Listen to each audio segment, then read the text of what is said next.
ನಮಸ್ಕಾರ, ನಾನು Chandraprabhu travel with the ಪ್ರಭುಸ್ ಚಾನಲ್ಗೆ ನಿಮಗೆಲ್ಲ ಸ್ವಾಗತ. ನಮಸ್ಕಾರ, ಸಂಧ್ಯಾ ಪ್ರಭು ಟ್ರಾವೆಲ್ ವಿತ್ ದ ಪ್ರಭುಸ್ ಚಾನಲ್ ತುಂಬ ಸ್ವಾಗತ.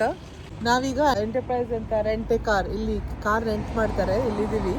ಆಲ್ರೆಡಿ ಬುಕ್ ಮಾಡಿದ್ದೀವಿ. ನಿಸಾನ್ ಕಾಶ್ಕಾಯ್ ಕಾರ್ ಬುಕ್ ಮಾಡಿದ್ದೀವಿ ಆಲ್ರೆಡಿ. ಇವಾಗ ಇಲ್ಲಿಂದ ಪಿಕಪ್ ಮಾಡಬೇಕು. ಇವತ್ತು 19th 26th ವರೆಗೂ ಕಾರ್ ನಮ್ಮ ಹತ್ರ ಇರುತ್ತೆ. ಅದೇ ಅಂದರೆ ಸಾಧಾರಣ ಒಂದು 45,000 ರೂಪಾಯಿ ಆಗ್ತದೆ ಅಷ್ಟು ದಿನಕ್ಕೆ ನಮ್ಮ ಇಂಡಿಯನ್ ರುಪೀಸಲ್ಲಿ ವಿದೌಟ್ ಫ್ಯೂಯಲ್. ಆಮೇಲೆ ಒಂದು 200 ಪೌಂಡ್ ಅವರು ನಮಗೆ ಡೆಪಾಸಿಟ್ ಅಂತ ತಗೊಳ್ತಾರೆ. ಯಾಕೆಂದರೆ ನಾನು 15,000 ರುಪೀಸ್ ಇದ್ದು ಇನ್ಸೂರೆನ್ಸ್ ಕೂಡ ಕವರ್ ಮಾಡ್ಕೊಂಡಿದ್ದೇನೆ ಇದರಲ್ಲಿ. ಯಾಕೆಂದರೆ ಎಲ್ಲಿಯಾದರೂ ಕಾರ್ ಸ್ಟೋಲನ್ ಆಗಿದ್ರೆ ಏನಾದರೂ ಡ್ಯಾಮೇಜ್ ಆದರೆ ಅದು ಅದರಲ್ಲಿ ಕವರ್ ಆಗ್ತದೆ ಅಂತ ಹೇಳಿದ್ದಾರೆ. ಅದಕ್ಕೆ ಬಂದಿದ್ದೇವೆ. ಬನ್ನಿ ನೋಡುವ ಇಲ್ಲಿ ಕಾರಿದ್ದೆಲ್ಲ ಏನು ಸಿಸ್ಟಮ್, ಯಾವ ಥರ ಅವರು ರೆಂಟಿಂಗ್ ಕೊಡೋದು ಅಂತ ಹೇಳಿಬಿಟ್ಟು. Okay, so we take a £200 deposit. Yes. As well. Is it a credit or debit card? It's a debit card. Credit. Credit, that's fine.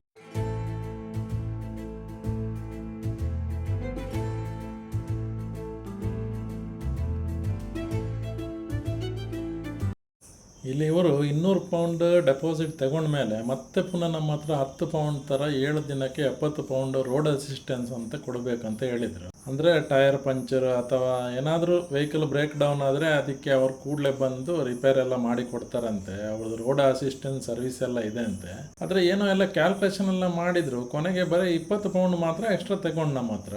ಅಂದರೆ ಇದು 20 ಪೌಂಡ್ ಮಾತ್ರ ನಾನ್ ರಿಫಂಡೇಬಲ್, ಉಳಿದದ್ದು 200 ಪೌಂಡ್ ನಮಗೆ ಪುನಃ ಕೊಡ್ತಾರೆ. ಅಂದರೆ ಯಾವುದೇ ಡ್ಯಾಮೇಜ್ ಆಗಿರಬಾರ್ದು ಅಂತ.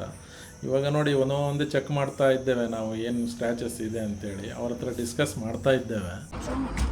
So I'll double check for you in a second.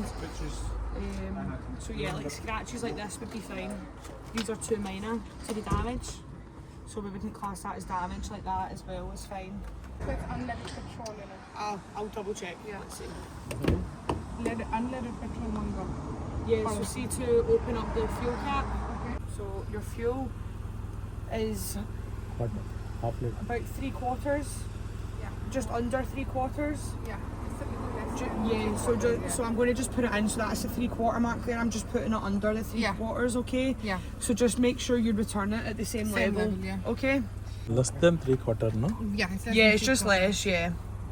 That will obviously, that's the AA number, they'll come out straight away and they'll basically come out. If you've got a puncture or a flat tyre, they'll come and change it free of charge because you've taken out the extra protection through us. This number is the number you call in the event of any like accidents with a third party. Okay. So if someone like damages the car or if you kind of bump into someone while you're on hire, phone this number and give them, see this information listed here. Okay. Just give them as much of that as you can on the phone and then they'll deal with it from there basically. But hopefully you won't need either of these, but just keep that in there and you know that it's there anyway. Yeah. Okay, so I just need some signatures. So this top one is saying that you've accepted, see all the protections that we offer, you've accepted them all. Yeah. So it's just acknowledgement of that. So in there, if you can just put your initials in the box. Okay, this one is the acknowledgement of the charges. So for you now, that's the £250 excess. Yeah. That's the maximum excess. Okay. And then this one is for traffic violations, so that's like speeding tickets, Yeah. parking fines, that would be on you guys to pay if you got any of them. Yeah. 2 more. Just a standard like data protection one. And then the final one is just for the entire contract at the bottom. Perfect. Is that your email address? Yes. Yeah. Even you take her email also. No, she's got my number. Yeah. In case Either you need, this is just to get the rental agreement Yeah, sent to, yeah, so yeah. It's fine. So I'll just send it through to you. But apart from that, you're good to go. Do you want me to go over the controls of the Yes, car? please. Yeah. Yes. Do you want to? You're driving. Do you want to sit in the seat and I'll go through with Right. you? Yes. Sounds okay. Right. There's the key. Sit in then, and I'll jump in the other side and I'll explain it all. Easy. Easy. It's just the Easy. systems are very different from here in India. So remember, you drive on the left side of the road. Yeah, it's the same. Okay. It's just it's a lot more automated. Yeah. Okay.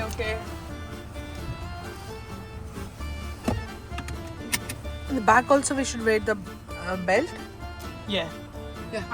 Yeah, it's scary. I know I would be like scared. Yeah. Like driving in a different country that you're Yeah, not used to. yeah. I understand. He's watched like 100 videos on the rules and stuff. Keep on. मुकर पड़ते हैं इस बड़ा On the right there. ये road है right गया. Then turn right here. And then just go up Virus. the road. Virus. He's been driving for as long as I've been alive. So Yeah. You feeling okay? comfortable Yeah. One day is required. Yeah. for him to feel more comfortable. Yeah. You can just drive back into the car park.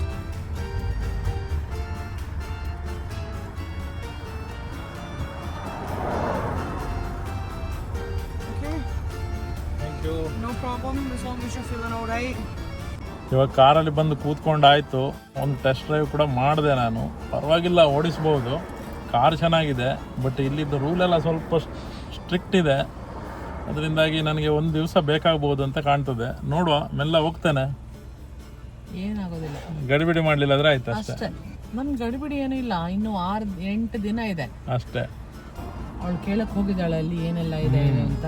ಅದೇ ಅವಳಿಗೆ ಮಗಳನ್ನು ಕಳಿಸಿದ್ದೇನೆ. ಕಾರಿದ್ದು licence ಎಲ್ಲ ಕೇಳಬೇಕಲ್ಲ ಏನಂತೇಳಿ. ಯಾರಾದರೂ ಪೊಲೀಸ್ನವರು ನಿಲ್ಲಿಸಿದ್ರೆ ನಮಗೆ ತೋರಿಸ್ಲಿಕ್ಕೆ ಏನಾದರೂ ಬೇಕಲ್ಲ. ನಾವು ಕಾರ್ ತಗೊಂಡು ಡೈರೆಕ್ಟ್ ಹೋದರೆ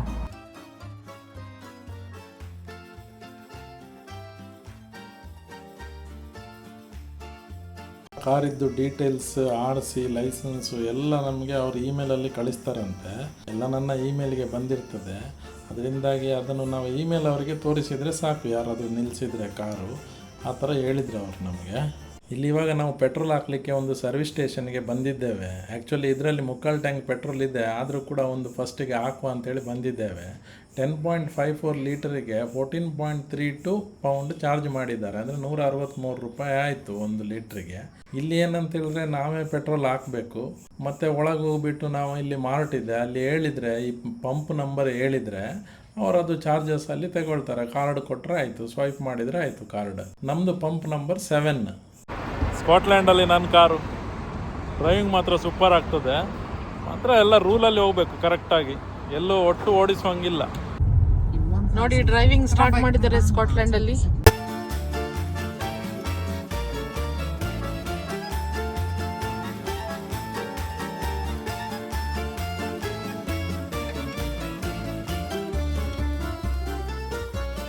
ಸೂಪರ್ ಇದೆ ಜಾಗ ಮಾತ್ರ.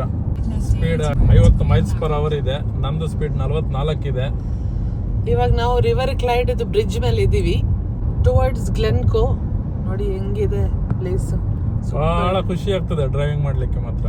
ಇನ್ನೊಂದು ಎಲ್ರಿಗೂ ಇರುವಂಥ ಸಂಶಯ, UK ಯಲ್ಲಿ ನಮ್ಮ ಇಂಡಿಯನ್ ಡ್ರೈವಿಂಗ್ ಲೈಸೆನ್ಸ್ ವ್ಯಾಲಿಡ್ ಇರುತ್ತಾ ಅಂತ. ಖಂಡಿತವಾಗಿ ವ್ಯಾಲಿಡ್ ಇರುತ್ತೆ, ಸುಮಾರು 1 ವರ್ಷದವರೆಗೆ. ಅಂದರೆ ಒಂದು ಸಾರಿ UKಗೆ ಎಂಟ್ರಿ ಆದ ನಂತರ. ಇಲ್ಲಿ ಡ್ರೈವಿಂಗ್ ಮಾಡುವಾಗ ಕಾರ್ ಟೈರ್ ಕಂಟಿನ್ಯೂಸ್ ಇರುವಂಥ ವೈಟ್ ಲೈನ್ಗೆ ಟಚ್ ಆಗುವಂಗಿಲ್ಲ. ಆಮೇಲೆ ಇವಾಗ ನಾವು ಗ್ಲಾಸ್ಗೋ ರೋಡಿಂದ ಇನ್ವೆರಿ ರೋಡಿಗೆ ಹೋಗ್ತಾ ಇದ್ದೇವೆ. ಇಲ್ಲಿ ಟ್ರಯಾಂಗ್ಯುಲರ್ ಮಾರ್ಕ್ ಹಾಕಿದ್ದಾರೆ ನೋಡಿ, ಅದನ್ನಂತೂ ಟಚ್ ಮಾಡುವಂಗೆ ಇಲ್ಲ ನಾವು. ಎಲ್ಲಿಯಾದರೂ ಟೈರ್ ವೈಟ್ ಲೈನ್ ಮೇಲೆ ಹೋದರೆ ಫೈನ್ ಅಂತೂ ಬರೋದು ಗ್ಯಾರಂಟಿ. ರೈಟ್ ಸೈಡಿಂದ ಬರುವವರನ್ನು ನೋಡಬೇಕಷ್ಟೇ ನಾವು. ನನಗೆ ಇರೋದು speed 70 miles per hour, but ನಂದು ಸ್ಪೀಡ್ ಇರೋದು 42 ಇವಾಗ.